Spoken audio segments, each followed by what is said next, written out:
प्यारे बुजुर्गों, माताओं, भाई और बहनों,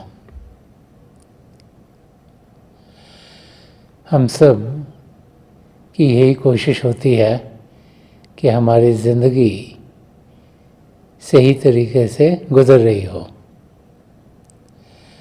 हम सब चाहते हैं कि ज़िंदगी जो हम जी रहे हैं इसमें आराम हो, खुशियाँ हो, कोई भी तकलीफ़ ना हो। लेकिन जैसे जैसे समय गुजरता है हम देखते हैं कि हमारी ज़िंदगी में ऊंच नीच लगी रहती है। अब जब ऊंच नीच को समझने की कोशिश करते हैं तो कई बार इंसान को समझ में आता नहीं कि उनकी ज़िंदगी में तकलीफ़ क्यों हो रही है। महापुरुष हमें समझाते हैं कि इस ज़िंदगी से पहले भी हमारी कोई ज़िंदगी थी, कि हमारा असली रूप जो कि आत्मिक है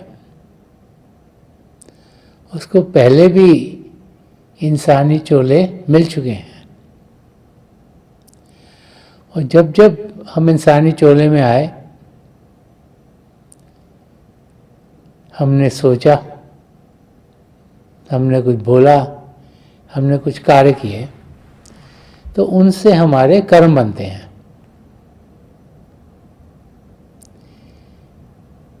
ये कर्म जुड़ते चले जाते हैं, चाहे वो अच्छे हों चाहे बुरे हों। और फिर जब एक इंसानी चोले से जब दूसरे इंसानी चोला मिलता है, तीसरा मिलता है, चौथा मिलता है, तो वो हमारे कर्म जो जुड़ते चले जाते हैं उनको संचित कर्म कहा गया। कुछ का भुगतान तो उसी ज़िंदगी में हो जाता है। कुछ हम अच्छे कार्य करते हैं तो हमें उसका फल मिल जाता है, कुछ बुरे कार्य करते हैं तो उसका भुगतान करना पड़ता है। लेकिन बहुत से बच जाते हैं।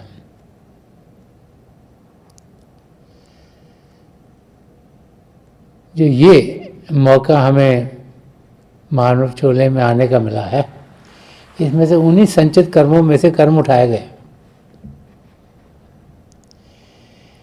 जिन्हें प्रारब्ध कर्म कहा जाता है, जो हमने इस ज़िंदगी में झेलने हैं।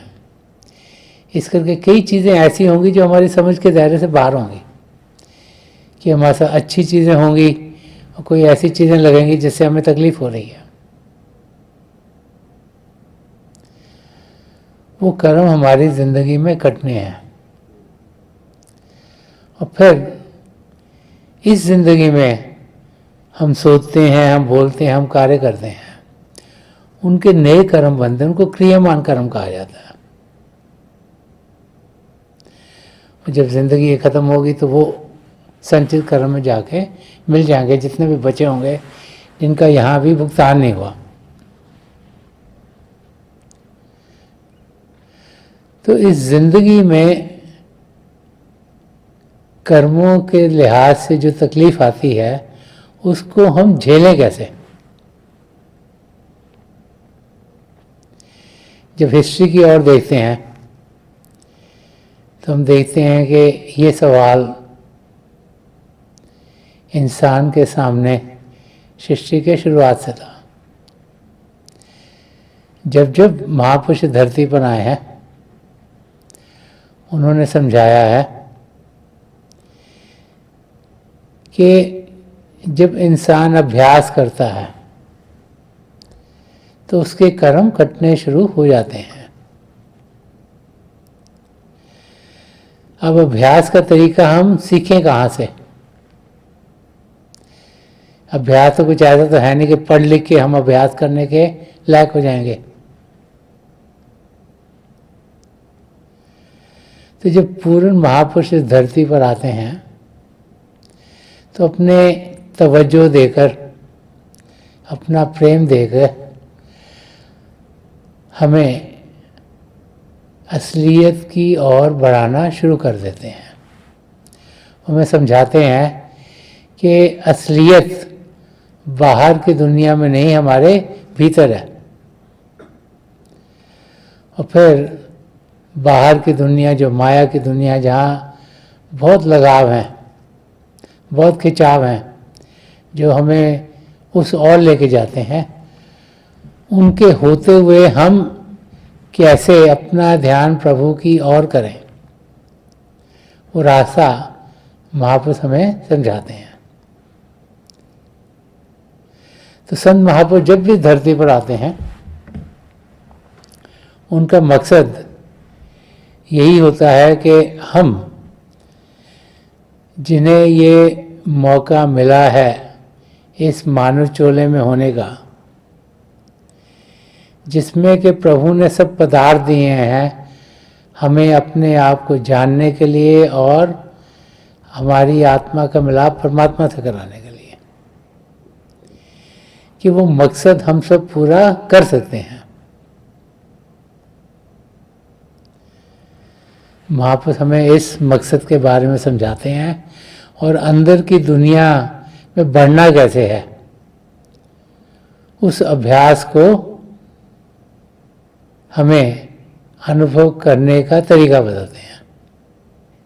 इन महापुरुषों का मकसद एक ही है कि हम सब अपने आप को सही रूप में जानें और हम 84 लाख जिया जुन से छुटकारा पा लें। अब हिस्ट्री में देखें तो जब महापुरुष यहाँ धरती पर आए तो कभी कभी वो अपने लफ्ज़ों में कुछ बयान कर देते हैं, जिससे कि जब हम ध्यान से उसे समझने की कोशिश करें, हमें समझ में आता है कि ये महापुरुष तो प्रभु के अंग संग थे और हमारी मदद के लिए यहाँ आए हैं। क्योंकि हम देखते हैं कि हज़ारों लाखों लोग जब एक पूर्ण महापुरुष के पास जाते हैं तो उनकी मदद से बहुतों की तकलीफ़ें, बहुतों के कर्म कटने शुरू हो जाते हैं। संत दर्शन सिंह जी महाराज, जिन्होंने बहुत से भाई बहनों की बहुत मदद की, जो हर पल हर क्षण हम सब की मदद में ही गुजारते थे, जो समझाते थे कि ये मानव चोले में हमारा होना एक सुनहरा मौका है। वो बार बार हम सबको अंदर की दुनिया में जाने का उत्साह देते थे। वो चाहते थे हम भजन अभ्यास करें, वो चाहते थे हम अपने आप को सही रूप में जानें, वो चाहते थे हम पिता परमेश्वर को पाएं। वो कौन थे, वो क्या थे, ये जिसको उनका सही अनुभव हुआ वही उसकी कुछ जानकारी पा सकते हैं। लेकिन एक जगह संत दर्शन सिंह जी महाराज ने कहा है, जिससे कि हमें मालूम होता है कि वो कहाँ से आए थे और वो क्या करने आए थे। संत दर्शन सिंह जी महाराज ने फरमाया एक जगह कि लौट आए हैं यार के दर से, वक्त ने जब हमें पुकारा है। तो जब इसको समझने की कोशिश करते हैं तो यही समझ में लगता है कि समय पर हम इंसानों को मदद चाहिए होती है। हम अपने कर्म खुद ब खुद नहीं उठा पा रहे, और जब तक सारे कर्म कटेंगे नहीं, हम 84 लाख जिया जिनसे छुटकारा नहीं पा सकते। तो कर्मों का बोझ इतना ज़्यादा हमारे ऊपर होता है कि हम उसे सहन नहीं कर पाते, हम तकलीफ में होते हैं। और जब हम तकलीफ में होते हैं तो हमें सहारा चाहिए, मदद चाहिए। तो संत दर्शन सिंह जी महाराज फरमा रहे हैं कि ऐसे मौक़ों में कि लौट आए हैं यार के दर से, वक्त ने जब हमें पुकारा है, कि जब ऐसा समय हो कि हम इंसानों को मदद चाहिए अपने कर्मों को काटने के लिए, हमें मदद चाहिए अपनी तकलीफ़ों को दूर करने के लिए, हमें मदद चाहिए ताकि हम अपने आप को सही रूप में जान सकें, हमें मदद चाहिए ताकि हम पिता परमेश्वर से एक में हो सकें। तो उस समय संत महापुरुष जो के प्रभु के अंग संग थे कि लौट आए हैं यार के दर से। तो संत दर्शन सिंह जी महाराज हमें समझा रहे हैं कि ऐसे महापुरुष प्रभु के अंग संग थे, खुशी के माहौल में थे, मस्ती के माहौल में थे। जो भी प्रभु के अंग संग होगा वो खुशियों से भरपूर होगा। लेकिन यहाँ ज़मीन पर हम सबको ज़रूरत हुई, तो प्रभु ने संत महापुरुषों को यहाँ भेजा ताकि हम अपने मकसद तक पहुँच जाएं, ताकि हमें मदद मिले अपने कर्मों को काटने के लिए, ताकि हम 84 लाख जिया जुन से छुटकारा पा लें और आत्मा का मिलाप परमात्मा में करा पाएं। तो एक शिष्य की जिंदगी में उसके सद्गुरु उसे बहुत मदद देते हैं, उसे बहुत सहारा देते हैं ताकि जिंदगी की ऊंच नीच में से वो गुजर पाए। अब एक संत महापुरुष को जब भेजा जाता है तो उसको यही रिस्पॉन्सिबिलिटी दी जाती है कि वो जो प्रभु से रूहें भटक गई हैं, जो आत्माएं प्रभु से दूर हो गई हैं, उनका रुख प्रभु की ओर करें। वो आत्माएं जो प्रभु को भूल चुकी हैं उन्हें याद दिलाएं कि वो प्रभु का अंश हैं और फिर उन्हें एक रूहानी यात्रा पर लेके जाएं ताकि इस शरीर से ऊपर वो आत्मा उठ सके और प्रभु में जाकर एक में खो जाए। तो हम लोग जिनका ध्यान दुनिया की ओर है, हम लोग जो दुनिया के रंगों में रंगे हुए हैं, हमारा ध्यान ऐसे महापुरुष दुनिया से हटाकर अंदर की ओर लगाते हैं। हमारे कर्म जिनका बोझ हम सहन नहीं कर पा रहे,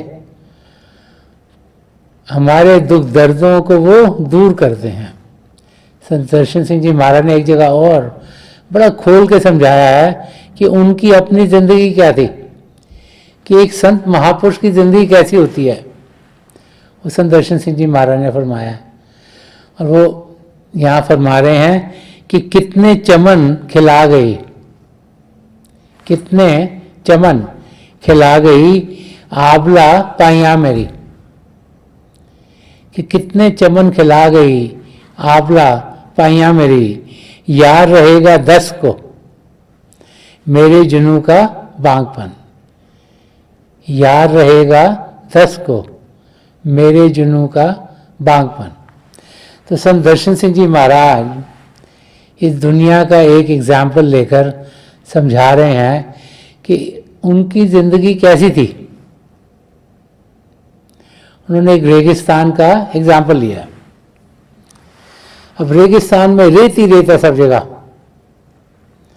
वहाँ क्या होता है, जो इंसान वहाँ पर चल रहा है, इतना वहाँ पर रेत है, सब तरफ रेत है, इंसान गुम जाता है। गर्मी बहुत ज़्यादा है, सूर्य निकला हुआ है, उसकी तपश में जो रेत है वो भी बड़ी गर्म है और चलना आसान नहीं, तो इंसान को प्यास लगनी शुरू हो जाती है। अब पीने को पानी है नहीं, पानी खत्म हो गया जितना लेके आए, तो पानी पिए कहाँ से। जिसे इंग्लिश में मिराजेस कहा जाता है, जब चल रहे हो तो लगता है ये पानी यहाँ पे सामने है। उनको ओएसिस कहते हैं कि पानी कि जहाँ छोटे छोटे तालाब हों, लगता है यहाँ पर है, लेकिन जब उस तरफ जाते हैं तो पहुँचते हैं तो लगता है यहाँ तो कुछ है ही नहीं, तो इंसान भड़क जाता है। और बड़ी मुश्किल से उसे पानी मिलता है पीने के लिए ताकि वो अपनी प्यास को बुझा सके। तो ये एग्जाम्पल संत दर्शन सिंह जी महाराज ने लिया है।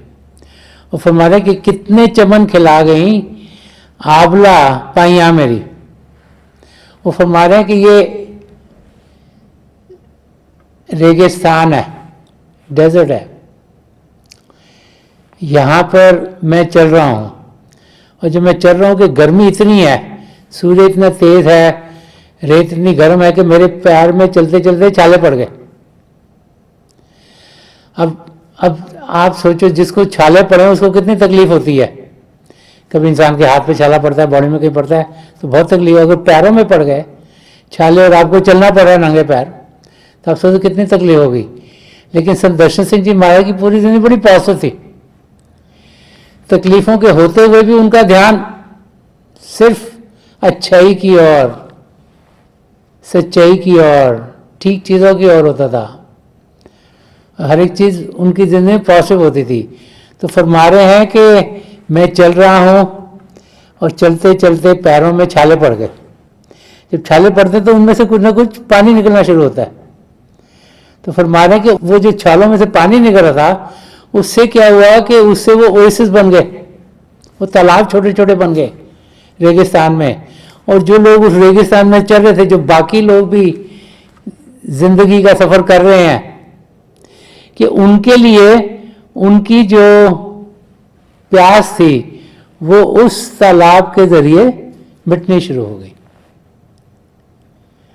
तो संत दर्शन सिंह जी महाराज हमें क्या समझा रहे हैं कि हम इंसान जो कि काम, क्रोध, लोभ, मोह, अहंकार से घिरे हुए हैं, हम इंसान जिनके पास कर्म ही कर्म जुड़े हुए हैं सदियों से, हम जो जिंदगी की ऊंच नीच से गुजर रहे हैं, तो संत दर्शन सिंह जी महाराज समझा रहे हैं कि जब संत महापुरुष धरती पर आते हैं तो वो हमारी मदद करते हैं, हमारे कर्मों को वो काटते हैं, हमारे कर्मों का बोझ अपने ऊपर ले लेते हैं ताकि हम उन कर्मों से रहित हों और हम उस अवस्था में पहुंच सकें जिसमें कि हम अपनी आत्मा का मिलाप परमात्मा से करा सकें। अगर हमारे ऊपर कोई पहाड़ गिरना हो तो हमें लगता है जैसे खाली सुई हमें चुभी है, क्योंकि बाकी का वो कर्म खुद ले लेते हैं। और इसीलिए एग्जाम्पल दे रहे हैं कि उनकी ज़िंदगी ऐसी है जैसे कि एक रेगिस्तान में नंगे पैर इंसान चल रहा है जो चलते चलते उसके पैरों में छाले पड़ने शुरू हो जाएं। और फरमाया कितने चमन खिला गई कि कितने ही लोगों की ज़िंदगी सफल हो गई। उन्होंने तो तकलीफ उठाई लेकिन उस करके औरों के लोगों की ज़िंदगी में आराम ही आराम हो गया। तो फरमाया कि कितने चमन खिला गई आंवला पाइया मेरी, यार रहेगा 10 को मेरे जुनू का बागपन। कह रहे हैं कि वो जो रेगिस्तान है उसको याद रहेगा कि मेरे करके क्या हुआ, कि संत महापुरुषों करके क्या हुआ, कि वो ऐसे क्यों करते हैं। समझा रहे हैं कि ये एक जुनू है, जुनू एक मस्ती है। मस्ती किसकी है? प्रभु के प्रेम की। उनका प्रेम पिता परमेश्वर से इतना ज्यादा है कि वो चाहते हैं कि प्रभु ने जिस मकसद से उन्हें भेजा वो पूरा हो। तो उस मकसद को पूरा करने के लिए वो अपने ऊपर हर एक किस्म की तकलीफ ले लेते हैं ताकि हम लोगों की तकलीफें कम हो, क्योंकि उनका मकसद यहाँ आने का यही है कि हम लोग जो कि इस जिंदगी से गुजर रहे हैं उन्हें मौका मिले कि हम सब उस अवस्था में पहुंचे जिसमें हमारी आत्मा का मिलाप परमात्मा से हो जाए। वो जानते हैं कि हम अपनी तकलीफों का बोझ नहीं उठा सकते, वो जानते हैं कि हम अपने कर्मों का भार नहीं उठा सकते, तो वो हमको हल्का कर देते हैं, वो अपने और ले लेते हैं हमारे कर्म, ताकि हमारी ज़िंदगी आराम से गुजरे। और अगर बहुत ज़्यादा तकलीफ आनी हो थोड़ी सी रह जाती है जिसे हम सहन कर सकते हैं और बाकी वो अपने ऊपर ले लेते हैं ताकि हम अपनी मंजिल तक पहुंच सकें। जब हम हिस्ट्री में देखते हैं तो संत महापुरुष जब भी इस धरती पर आए हैं उन्होंने हर एक इंसान की मदद की है, चाहे उन्हें जितनी मर्जी तकलीफ हो रही हो। जब हम संदर्शन सिंह जी महाराज की ज़िंदगी को देखते हैं तो हम देखते हैं कि 24 घंटे वो हम सबके लिए अवेलेबल थे। कोई रात को 3 बजे उनको मिलने आ रहा है, कोई दोपहर में 2 बजे मिलने आ रहा है। वो हर समय रहते थे हम सबका दुख दर्द सुनने के लिए, और उनकी मदद से ही लाखों करोड़ों लोग अपनी मंजिल की ओर पहुंच गए हैं और मंजिल की ओर बढ़ते चले जा रहे हैं। जब भी हमें महापुरुषों के वचनों को सुनने का मौका मिलता है और जो लिख गए हैं उसे पढ़ने का और समझने का मौका मिलता है, तो वो एक हमारे लिए सुनहरा मौका है, ताकि हमें ये जो हमारी ज़िंदगी क्या है, हमारा रिश्ता नाता पिता परमेश्वर से क्या है, उसकी जानकारी ज़्यादा हो।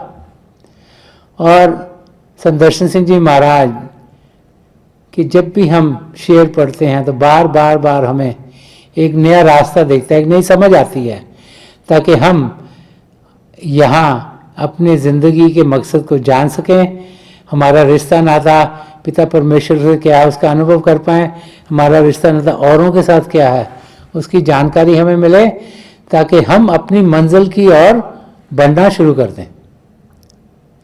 हमारी मंजिल प्रभु से एक में होने की है और उसके लिए हमें अभ्यास करना है।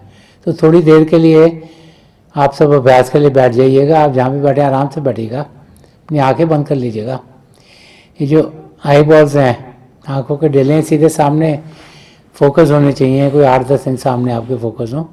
आंखें बंद करते ही वो भाई बहन जिन्हें नाम की देन मिली है आप सिमरन कीजिएगा। और जो भाई बहन यहाँ नए हैं, आप पिता परमेश्वर के किसी भी जाति नाम का जाप कीजिएगा। जाप मन ही मन करना, ऊंचा नहीं दोहराना। आपके सामने रोशनी के चिन्ह आपको दिखने लगेंगे, आप ध्यान बीच में रखिएगा और समय के साथ ये रोशनी ऐसे लगेंगी जैसे टिक गई हैं और बहुत से नज़ारे आपको देखने को मिलेंगे। मेरी प्रभु के चरणों में और जो पिछली सेंचुरी के महापुरुष हुए हैं, हजरत बाबा सावन सिंह जी महाराज, परम संत कृपाल सिंह जी महाराज और दयाल पुरुष संदर्शन सिंह जी महाराज, इनके चरण कमलों में यही प्रार्थना है कि जो जो हम सबके लिए बेहतर और महापुरुष हमें दें, हमें सबके साथ जोड़ें और हमारे भीतर प्रभु के ज्योत के हमें दर्शन करवाएं। थोड़ी देर में मैं आपको इस बैठक से उठाऊंगा और मेरी शुभकामनाएं आप सबके साथ हैं।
छोड़ दीजिए जी, प्लीज़ लीव ऑफ।